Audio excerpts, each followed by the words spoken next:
Hey guys, what is up? I'm a Bomb93. The Oilers won last night. Hooray! And where did I put my controllers all of a sudden?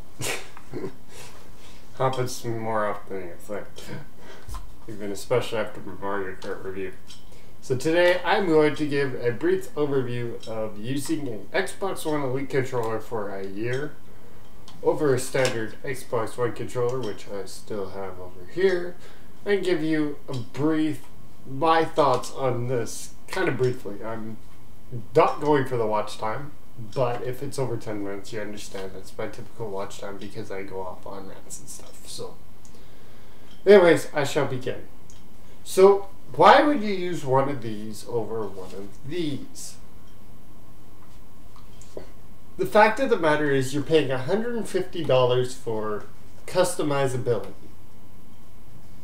Now, that might sound weird to you, but let me explain quickly why customizability versus just kind of rigid controller is kind of a bit different depending on which game you're playing.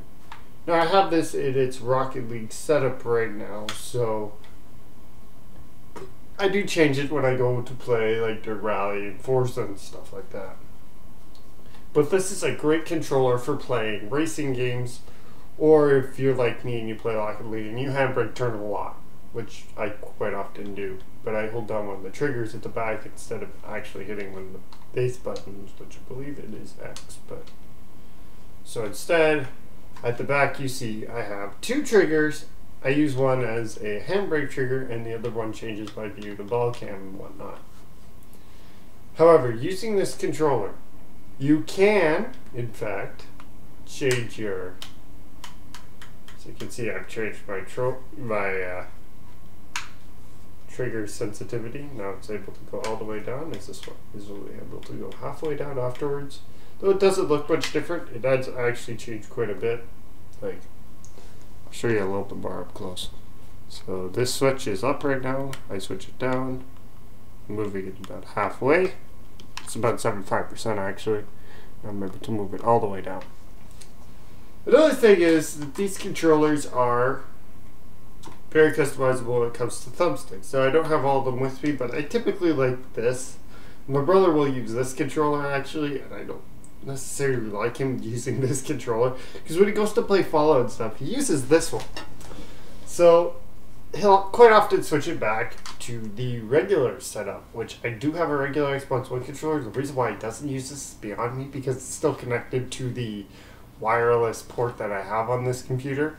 I don't actually have an Xbox One to try it out on, but it does work well with PC, so there's that. Kind of some negative feedback. The disc D-pad. I mean, although it's just as tactile as this one, it does feel a little bit better, but you make a hard press on it, you lift the disc up. And all you have to do, but it does work well for games that you're using your D-pad a lot and you're flicking it around and stuff, and it just doesn't really move. So when you're playing Sonic or something like that, where you're using some classic games or emulation where you're using a D-pad, this controller works fine. In fact, I almost prefer this controller even to the Nintendo ones. The Switch's one is good and all, but its D-pad is not very, I would say bad, but if you go into the UI menu of the Switch, you can see when you go from a quick flip, so that means pressing one side of the controller and going over quickly to the other side, it presses another one of the facial buttons, so it does a circle instead of going straight there like you'd like it to. This really hurts in games like Puyo Puyo Tetris, where quick, accurate control is needed. Another thing about this controller, and triggers. You don't need all four triggers. I mean, I only use two most of the time. But usually they're this setup for racing, so X and A. X and B, sorry. I've got Y and A in the typical Nintendo setup. One shifts up, one shifts down. So it's like in Dirt Rally, I'm driving, choo, choo, choo, hit the brake, and it's just so much easier to actually use the paddles of poo poo poo poo and poo poo poo poo. Instead, when you have to hit the handbrake, you can accidentally hit the handbrake and send yourself completely sideways. You could choose to be a little bit more like me in traditional racing games, where you're sideways, but very controlled sideways. Or you could just choose to lose it completely and go completely. But this is kind of my preferred controller. I mean, yes, it does cost $150. The customizability is all there. The D-pad's interchangeable. The sticks are interchangeable. The fact that you have interchangeable things, and this is how you don't actually get it like this in the box. It does actually come with the standard ones on top of it already. So this one's a standard one. If you're wondering why I only have a standard one on the right, because I actually do not like the feel of anything bigger than this on my left. So yeah, I have played with people who have actually extended their grips.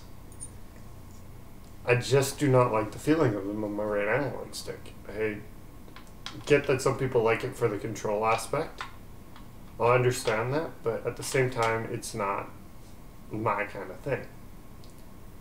So the added fact that you could get you have a super long one of these ones, so instead of that short, it's about.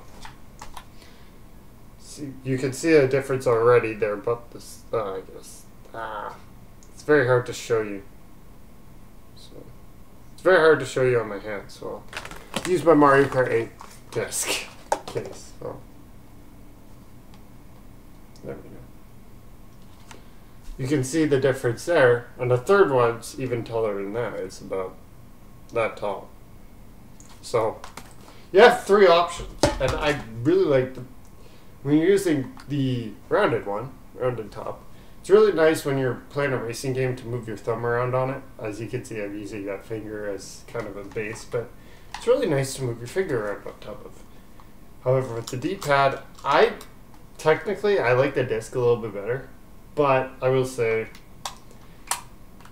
like, the way they designed the disc is really easy to come off. But it's not that bad of it.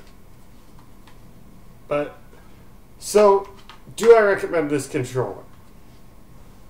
At the price point, it's cheaper than a scuff controller. The customizability's all there, except you can't buy the controller in the color you want. It'll always come in this, and it doesn't have the Bluetooth technology that the modern Xbox One S controllers have, whereas both of mine have to use a dongle. So where does that put me exactly? My SOL? No, my computer doesn't even have Bluetooth support.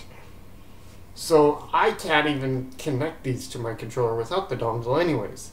So it's not going to matter to me. However, if I'm playing stuff like Portal on this Lenovo, this computer actually does play Lenovo, even though Portal, even though it does have integrated graphics, plus home streaming can happen on this. It's a, what is it? 2011 Lenovo IdeaPad Yoga. I still use this computer actually. It's my favorite. But I can still play games on this with a Bluetooth controller without using one of the 2 USB ports. This one has 3.0 and a 2 port. And HDMI out, and yeah, it doesn't have USB Type-C. But no, the 3DS. That for storage thing. My original 3DS card is in here, so I'll have to convert that over to my 2DS card. But anyways, that's beside the point. And another thing, even though this is 9x12, big screen on my little Asus Transformer book, I can still stream games on here. So I play. This is my to-go tablet, so if I have to type something up on Word, taking notes at school and stuff, this is the tablet I use. Although I'm not going to school right now, but this would be the tablet I use. I'd leave this in my room. I'd leave that in my room, so if I want to stream games, watch Netflix or anything, I have my laptop. It would be nice to have an Xbox One S controller for that, at least. So this is a standard Xbox One controller. It doesn't actually have the Bluetooth support. I'd like to get Bluetooth support, but the fact of the matter is that's another $70. I just spent $80 on a Nintendo Switch controller. I spent $400 on a Nintendo Switch, and I'm spending a lot of money right now. So, that being said, if you do not mind not having Bluetooth accessories and connecting this to a PC, and you're a PC gamer who plays a lot of games with controllers,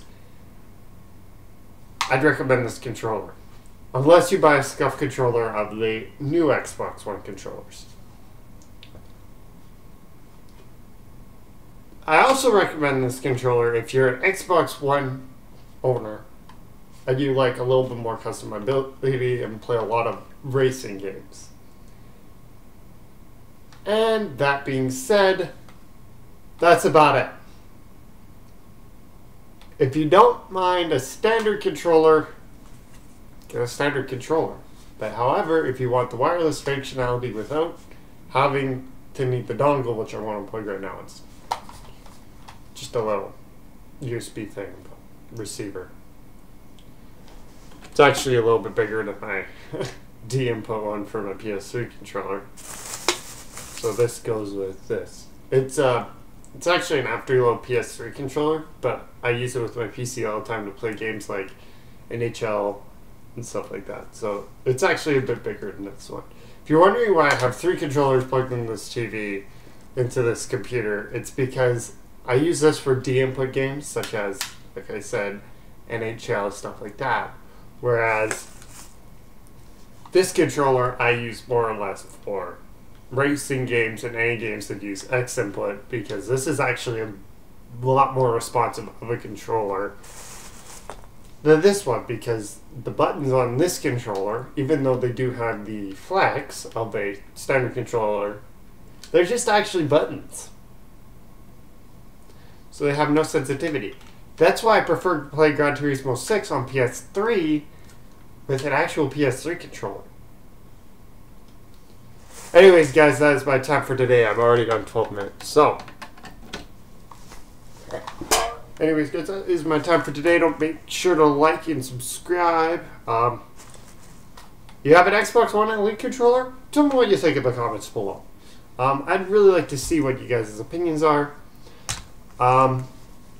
Yeah, any breaking news where I'm quite a bit confused about, I'll let you guys know in a video right away. Other than that, see you next week. As always, stay Bomy.